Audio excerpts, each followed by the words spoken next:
싶은 교무들어가시고 에스테틱 사람 마호니 가게라.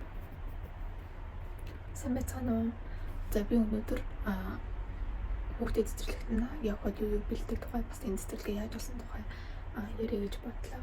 Одоо би хүүхдэд хүргэж өгөхгүйд тэрнээс өмнө нөгөө цэцэрлэгийнхаа юмыг бэлдэх чинь одоо би ингээ 3 төрлийн цонх бэлдэнэ. За эхний цонхыг бэлтцгээе. За эхний цонх болохоор энэ том цонх, энд нь болохоор хонжил утсын хийгээд авчирдаг. За ингээд хөндлөн бодос халуун байгаа учраас ингээд зүгээр хөндлөн давыг бэлтгэсэн. За нэг хөндлөе. Энэ хөндлөх утсын болохоор нэг тэг авч өгөө тавлаг хичээл гарахт нь авдаг.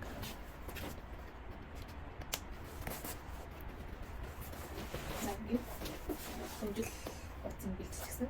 Дараагийн цонх болохоор салхи ээлжний хувцас хийн. Тэгээд 2 настай хахад цэцэрлэгт явдаг байхдаа баг 2-3 ээлж хувцастай явдаг байсан. Одоо томлцсон болохоор ингээл нэг ээлжний ингээд салхи хувцас бэлдэл аваа явдаг. Энэ талаараа гараа арчдаг алчуур юм. Тэгээд энийг авч яваа. За ингээд энэ зөвхөн ингээд болоо. Ингээд дууссан гэсэн. Энэ зөвхөн бол өдөр болгон авч явдаг. Өдөр болгон салхи хэлж байгаа хувцастай панц хэрэгтэй болно. Ингээд бэлдээ. За нэг зөвхөн бэлгий.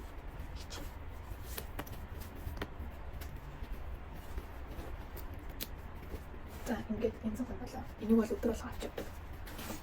За одоо хамгийн сүүлийн зөвхөн болохоор саяхан сарын 1-ээс эхлээд писэний ханах хичээл хийсэн.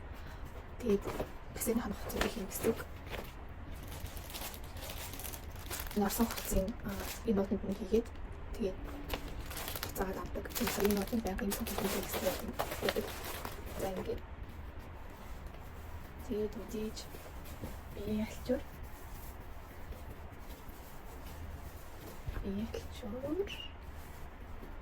Тэгээд пасен пүүлнийхэн цамц. Тэгээд энэ шоурд ингээл болоо. Авч явах юм ингээд болоо. Мацлаа. Пасен хан малгай. Энэ малгайг манай хүүхд өөрөө сонгосон. Ийм малгай пасен. За ингээл болоо. За одоо ингээд хүүхдээс сэрээгээ цагийг алгачаад бид хоёр гарна. Тэгээд хүүхдээ хөргөж өгчүүд тухтай одоо яг цэцэрлэгийн талаар ярих гэж бодож байна. Ohio. Да, пика-пика. Hi. Hi. You синий.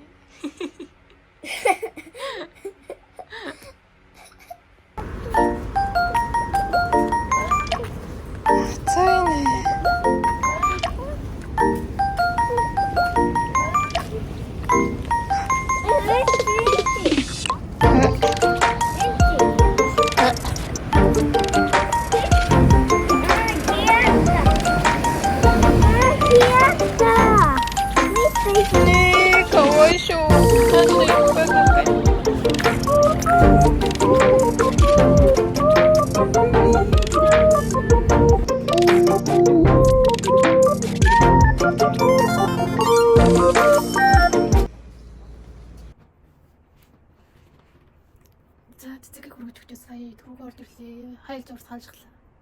Аимшиг талам байна. Би түрх жилийн тэр ингэж амар хөлрүүл гадаархаас бүр ингээл зүрх хэл ингэж ангуул юм санагдах юм. Энэ жил бүр халуун нэрэ байна.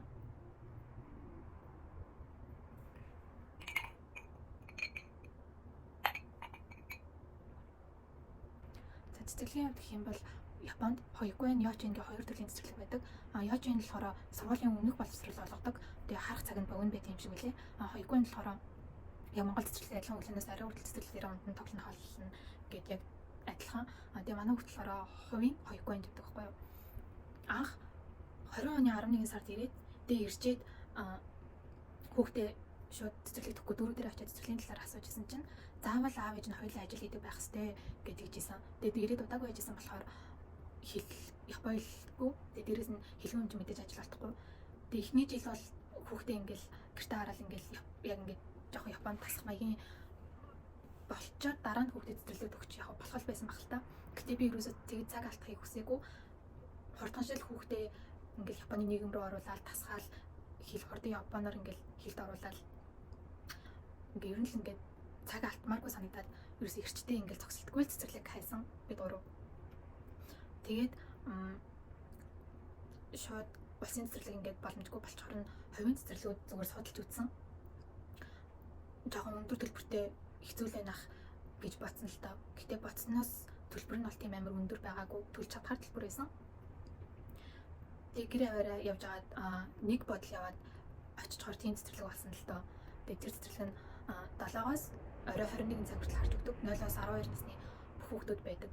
Тэгээд тэр надад амар гой санагдсан. 0-оос 12 насны бүх хүүхдүүд байдаг гэхээр тэр нь аюу сонирхолтой санагдчихсан.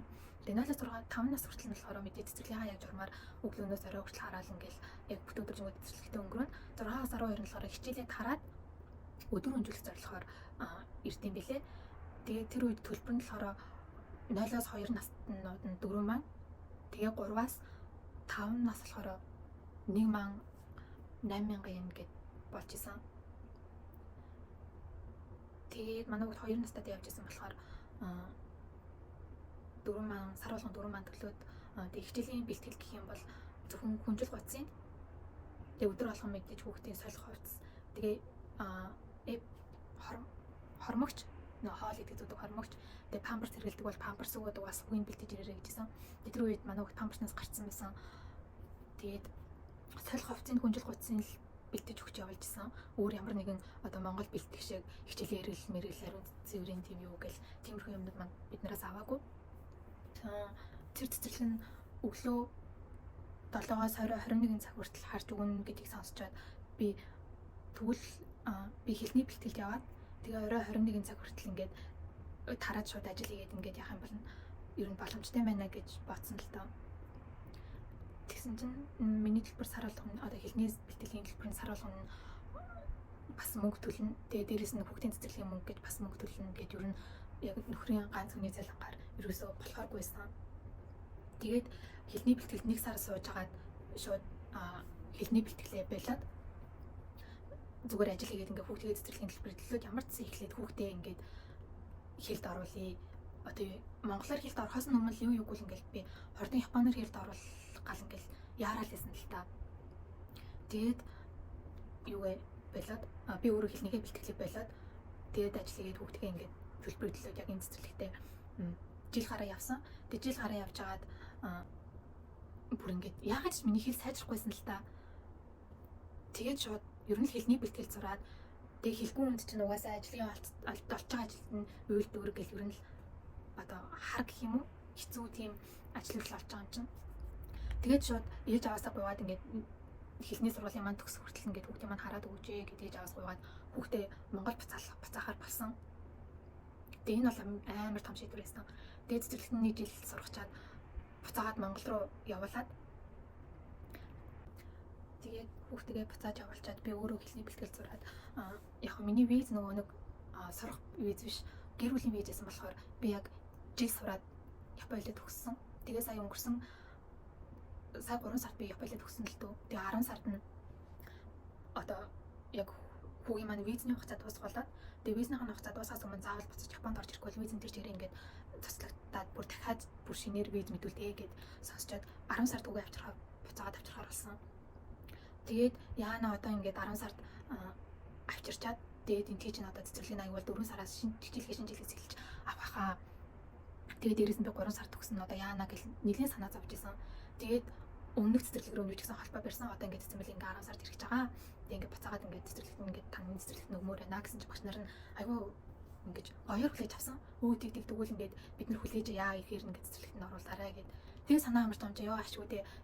Ирээд ямарчсан ингээд амрааж агаад тэгээд цэцэрлэгт нь өгөө гэд.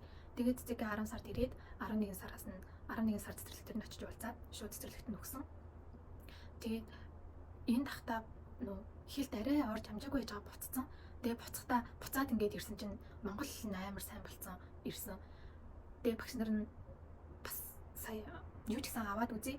Тэгээд хэлэн ингээд ойлгохгүй ингээд хүндрэлтэй байл бид нар ингээд цааш нь ингээд ер нь харах хэцүү л ухааны юм тойроогаар тийм ярьжсэн.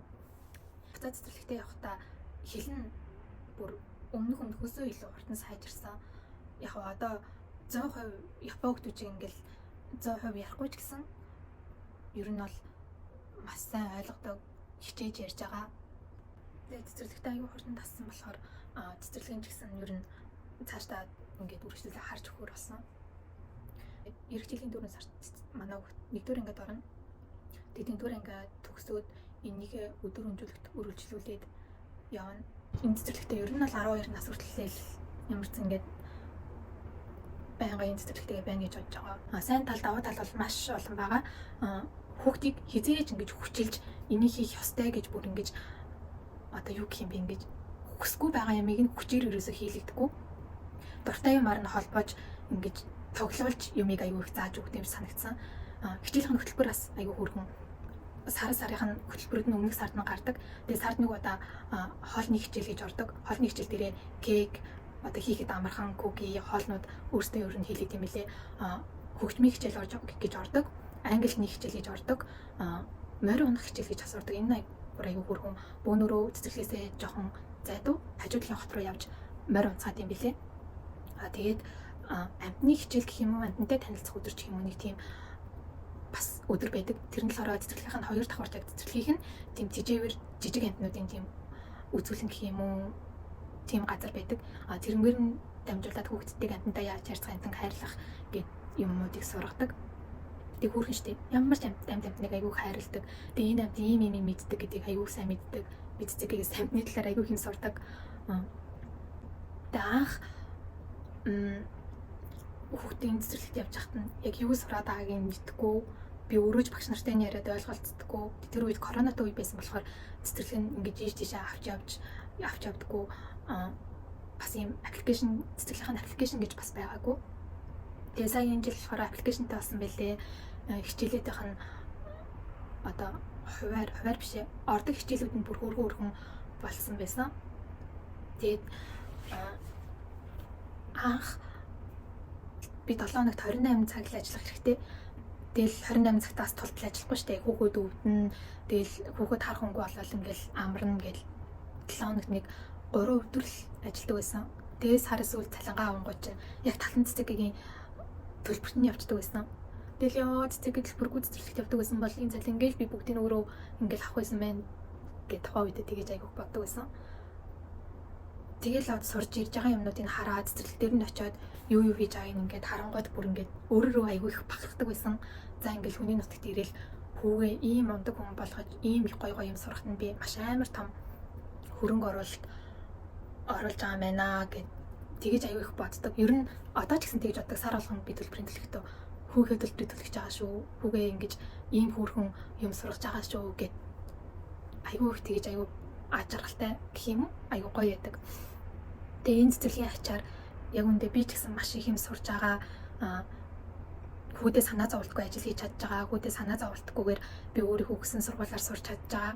Тэгээ хүүдээгээ яг л адилхан ингээд сурч боловсрч явж байгаа. Тэгээ энэ бүгд яг үндэ цэцэрлэгийнх нь маш том одоо биднэр тусалж байгаа, тус болж байгаа. Биднэр тусалж байгаа хэрэг болж байгаа. За тэгээд одоо 5 өнгөрөөд хүүгээ авах явна. Миний сул их үг ашиглаж байгаа влогийг маань энэ хүртэл үзсэнд маш их баярлалаа. Тэгээд явандаа миний ярих чадвар гайгүй болно гэж маш их найдаж байгаа. Тэгээд миний 2 дахь влогийг үзсэнд маш их баярлалаа. Тэгээд дараагийн влогоор уулзъя. Бай бай.